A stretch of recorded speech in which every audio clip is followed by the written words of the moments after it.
আমরা রুলস 3 তে আলোচনা করেছি অ্যাফার্মেটিভ বাক্যে যদি অলওয়েজ থাকে, অলওয়েজ এর পরিবর্তে আমরা বসাবো নেভার, এবং যে শব্দটা থাকবে মূল শব্দ এর বিপরীত শব্দ বসাতে হবে।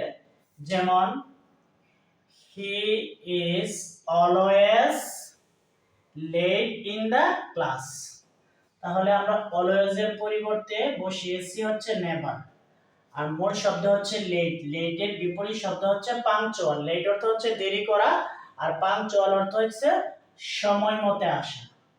তারপরে রুল 4 এ বলা অ্যাফার্মেটিভ বাক্যে এভরিবডি, এভরিওয়ান, অর্থাৎ এভরি যুক্ত যদি কোনো সেন্টেন্স থাকে, এভরিবডি হতে পারে, এভরিওয়ান হতে পারে, এভরি মাদার হতে পারে, যে কোনো কিছু হোক, এভরি যদি থাকে, এভরি এর পরিবর্তে আমরা বসাবো দেয়ার ইজ নো। তারপরে যদি বডি থাকে, দেয়ার ইজ নো এর পর আমি বডি বসাবো। যদি মাদার থাকে, মাদার বসাবো। যদি ওয়ান থাকে, ওয়ান বসাবো।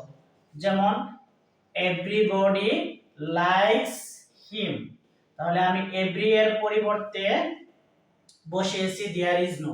যেহেতু এখানে বডি আছে, আমি বডি বসিয়েছি। There is nobody but likes him.